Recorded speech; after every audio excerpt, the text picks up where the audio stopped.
Szanowni Państwo, prezydent Stanów Zjednoczonych Joe Biden. Ladies and gentlemen, the President of the United States, Joe Biden.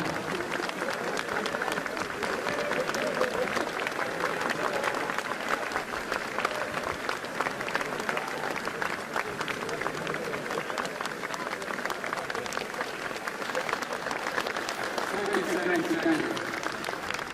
Please have a seat, be seated. If you don't, come up on stage.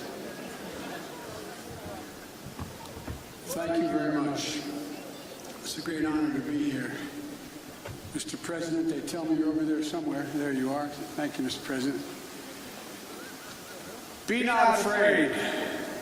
These are the first words at the first public address of the first Polish Pope after his election in October 1978. They were the words that would come to define Pope John Paul II. Words that would change the world. John Paul brought the message here to Warsaw in his first trip back home as Pope in June of 1979. It was a message about the power of faith, the power of resilience, the power of the people. In the face of a cruel and brutal system of government, it was a message that helped end the Soviet repression in the Central Land and Eastern Europe 30 years ago. It was a message that will overcome the cruelty and brutality of this unjust war. When Pope John Paul brought that message in 1979, the Soviet Union ruled with an iron fist behind an iron curtain. Then a year later, the Solidarity movement took hold in Poland. While I know he couldn't be here tonight, we're all grateful in America and around the world for Lech Walesa.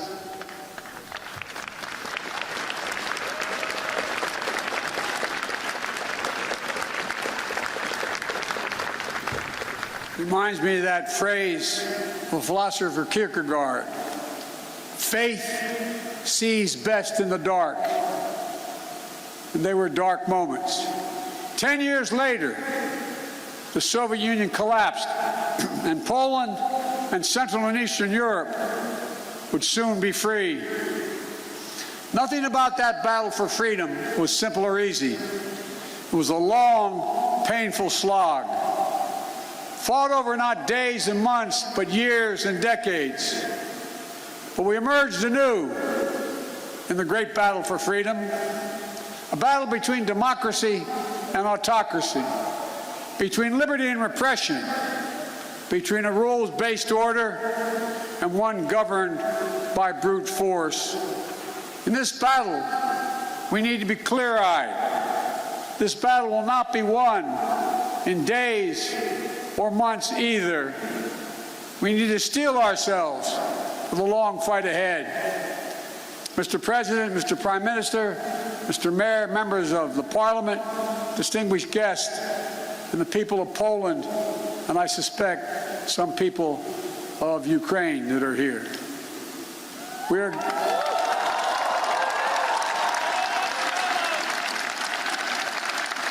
We are gathered here at the Royal Castle in this city that holds a sacred place in the history of not only of Europe, but humankind's unending search for freedom. For generations, Warsaw has stood where liberty has been challenged and liberty has prevailed.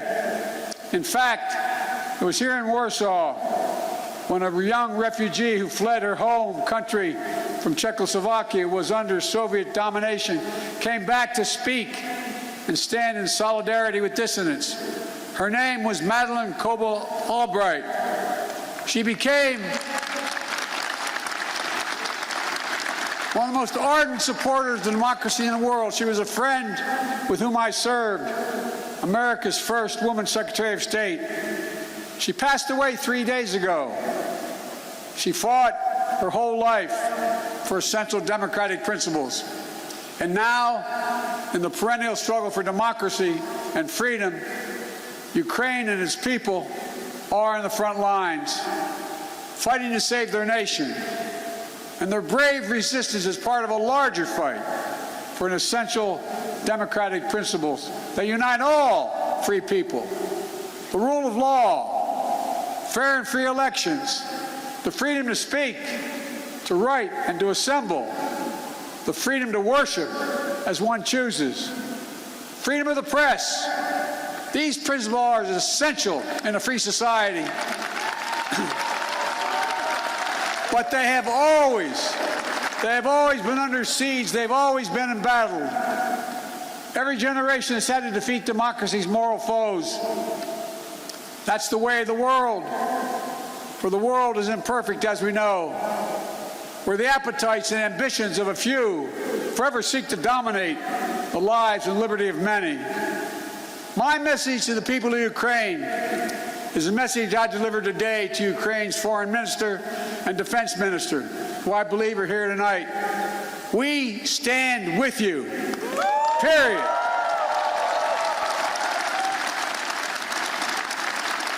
Today's fighting in Kyiv and Melitopol and Kharkiv are the latest battle in a long struggle. Hungary, 1956. Poland, 1956, and then again, 1981. Czechoslovakia, 1968. Soviet tanks crushed democratic uprisings. But the resistance continued until finally, in 1989, the Berlin Wall and all the walls of Soviet domination, they fell. They fell. And the people prevailed. But the battle for democracy could not conclude and did not conclude with the end of the Cold War. Over the last 30 years, the forces of autocracy have revived all across the globe. Its hallmarks are familiar ones: contempt for the rule of law, contempt for democratic freedom, contempt for the truth itself. Today, Russia has strangled democracy, has sought to do so elsewhere, not only in its homeland. Under false claims of ethnic solidarity, it has invalidated neighboring nations. Putin has the gall to say he's denazifying Ukraine. It's a lie. It's just cynical. He knows that. And it's also obscene. President Zelensky was democratically elected. He's Jewish. His father's family was wiped out in the Nazi Holocaust. And Putin has the audacity, like all our autocrats before him, to believe that might will make right. My own country, a former president named Abraham Lincoln, voiced the opposing spirit to save our union in the midst of a civil war. He said, "Let us have faith that right makes might." Right makes might. Today, let us have that faith again. Let us resolve to put the strength of democracies into action to thwart the designs of autocracy. Let us remember that the test of this moment is the test of all time. The Kremlin wants to portray NATO enlargement as an imperial project aimed at destabilizing Russia. Nothing is further from the truth. NATO is a defensive alliance. It has never sought the demise of Russia. In the lead up to the current crisis, the United States and NATO worked for months to engage Russia to avert war. I met with them in person, talked to them many times on the phone. Time and again, we offered real diplomacy and concrete proposals to strengthen European security, enhance transparency, build confidence on all sides. But Putin and Russia met each of the proposals with disinterested in any negotiation, with lies and ultimatums. Russia was bent on violence from the start. I know not all of you believed me and us when we kept saying, they are going to cross the border, they are going to attack. Repeatedly, he asserted we had no interest in war, guaranteed he would not move. Repeatedly saying he would not invade Ukraine. Repeatedly saying Russian troops along the border were there for training, all 180,000 of them. There's simply no justification or provocation for Russia's choice of war. It's an example of one of the oldest human impulses, using brute force and disinformation to satisfy a craving for absolute power and control. It's nothing less than a direct challenge to the rule-based international order established since the end of World War II. And it threatens to return to decades of war that ravaged Europe before the international rule-based order was put in place. We cannot go back to that. We cannot. The gravity of the threat is why the response of the West has been so swift and so powerful and so unified, unprecedented and overwhelming. Swift and punishing cost are the only things that are going to get Russia to change its course.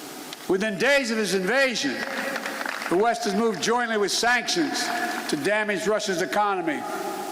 Russia's central bank is now blocked from the global financial system, denying Kremlin's access to the war fund that's stashed around the globe.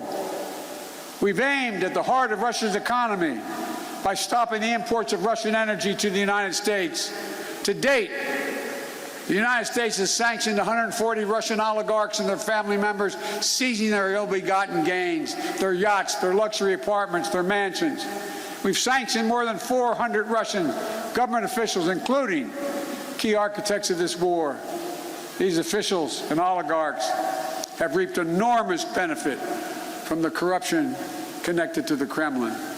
And now they have to share in the pain. The private sector is acting as well. Over 400 private multinational companies have pulled out of doing business in Russia, left Russia completely, from oil companies to McDonald's. As a result of these unprecedented sanctions, the ruble almost is immediately reduced to rubble.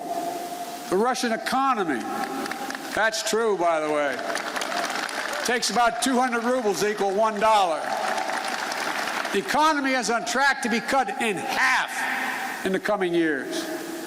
It was ranked, Russia's economy was ranked the 11th biggest economy in the world before this invasion.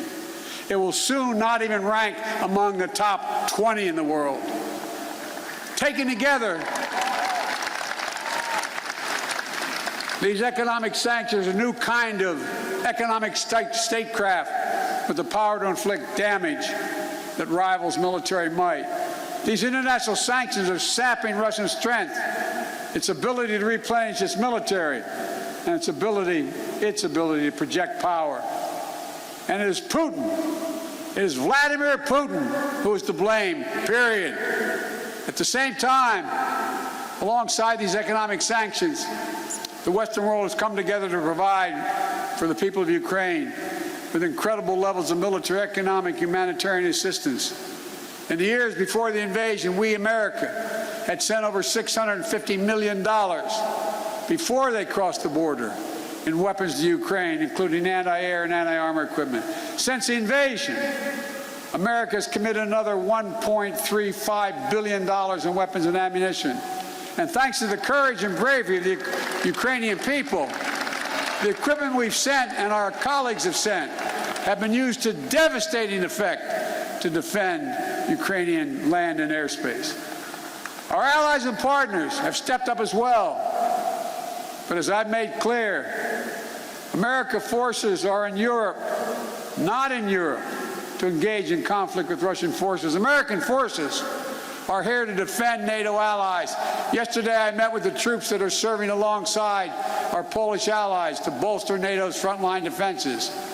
The reason we want to make clear is their movement on Ukraine don't even think about moving on one single inch of NATO territory. We have sacred obligation.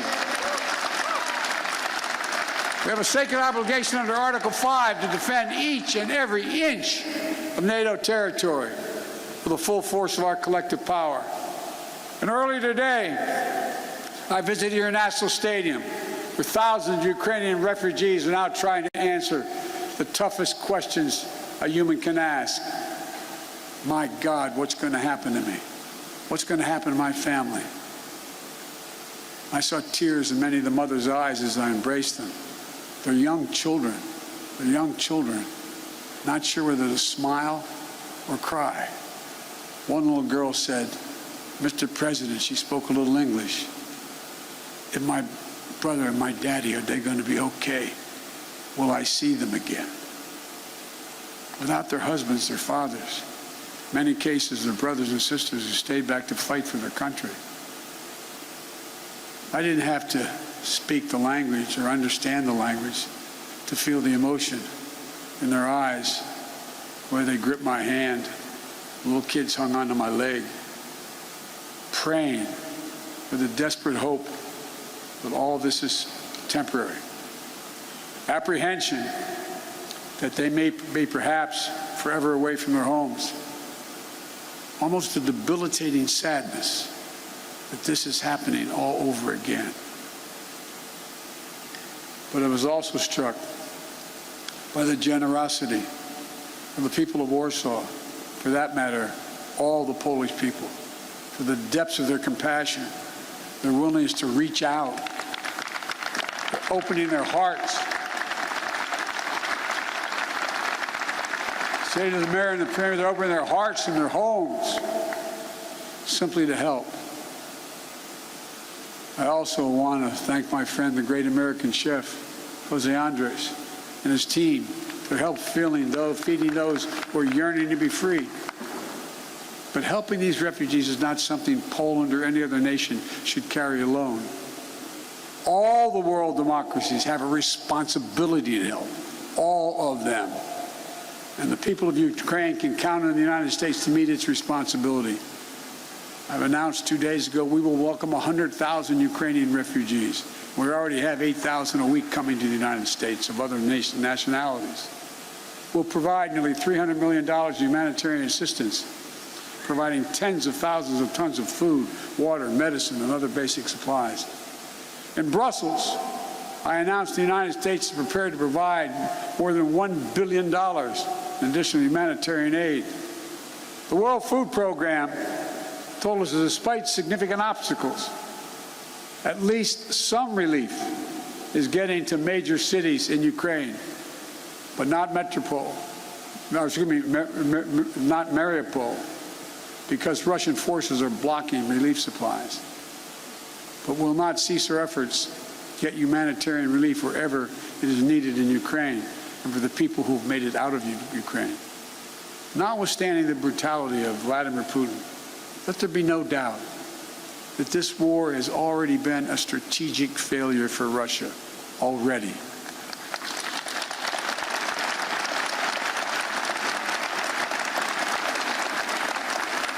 Having lost children myself, I know that's no solace to the people who've lost family.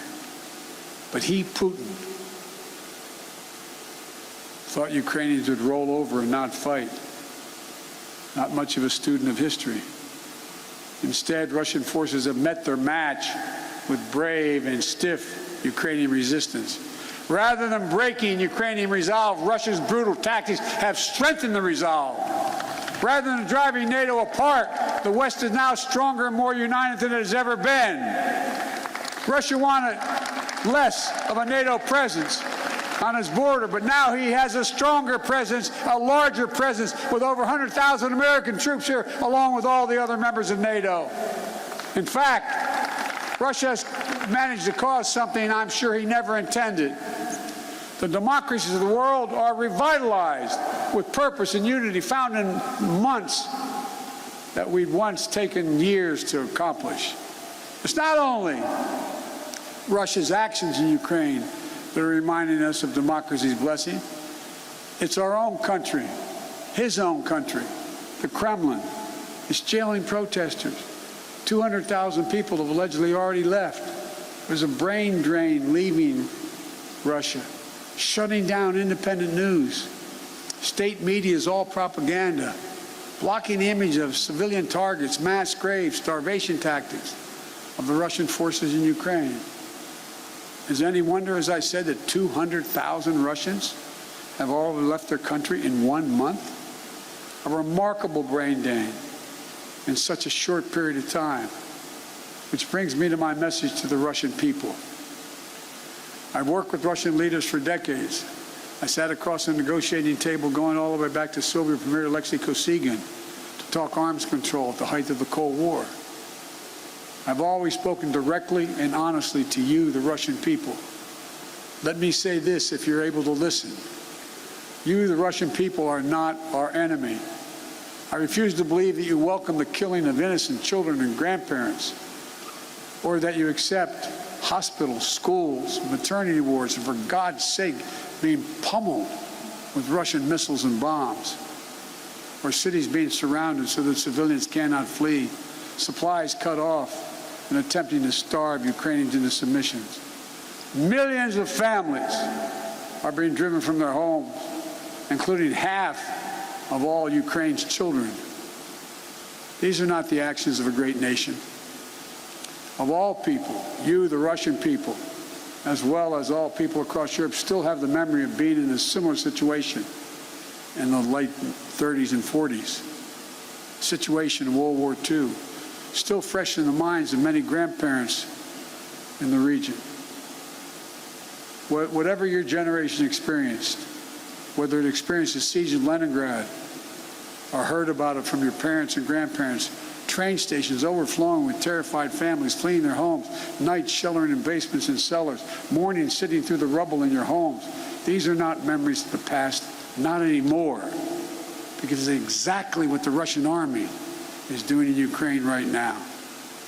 March 26, 2022, just days before you were a 21st century nation with hopes and dreams that people all over the world have for themselves and their family. Now, Vladimir Putin's aggression have cut you, the Russian people, off from the rest of the world. And it's taking Russia back to the 19th century.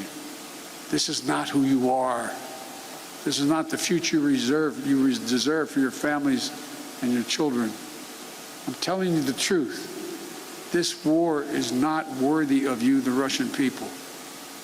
Putin can and must end this war. The American people will stand with you and the brave citizens of Ukraine who want peace. My message to the rest of Europe, this new battle for freedom has already made a few things crystal clear. First, Europe must end its dependence on Russian fossil fuels, and we, the United States, will help.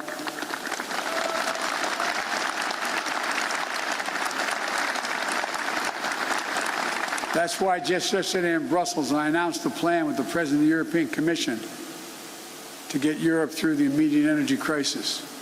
Over the long term, as a matter of economic security and national security and for the survivability of the planet, we all need to move as quickly as possible to clean, renewable energy.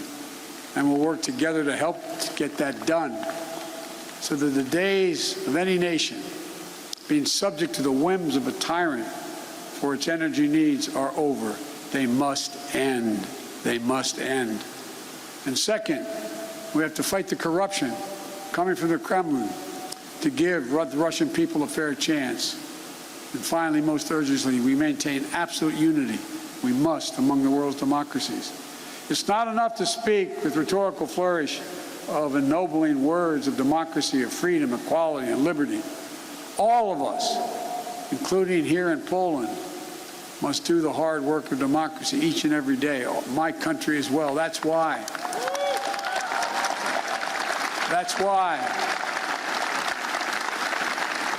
I came to Europe again this week with a clear and determined message for NATO, for the G7, for the European Union, for all freedom-loving nations.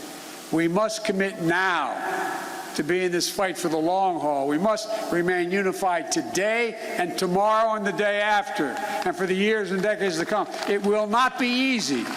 There will be cost, but it's a price we have to pay, because the darkness that drives autocracy is ultimately no match for the flame of liberty that lights the souls of free people everywhere.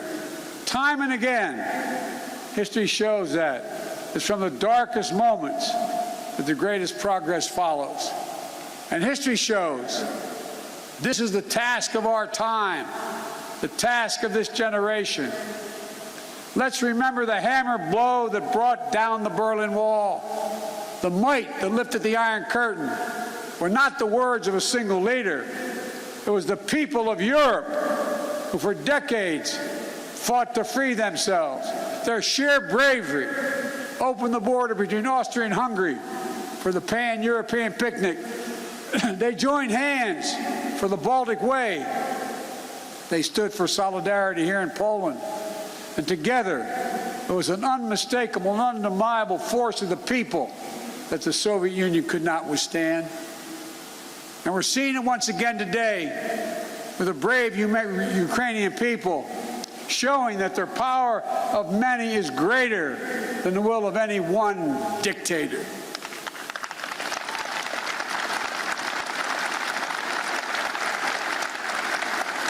So in this hour, let the words of Pope John Paul burn as brightly today. Never, ever give up hope. Never doubt. Never tire. Never become discouraged. Be not afraid.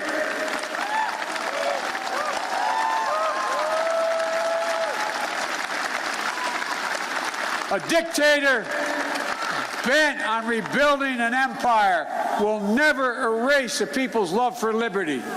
Brutality will never grind down their will to be free. Ukraine will never be a victory for Russia, for free people refused to live in a world of hopelessness and darkness. We will have a different future, a brighter future, rooted in democracy and principles, hope and light, of decency and dignity, of freedom and possibilities. For God's sake, this man cannot remain in power. God bless you all, and may God defend our freedom, and may God protect our troops. Thank you for your patience. Thank you. Thank you. Thank you.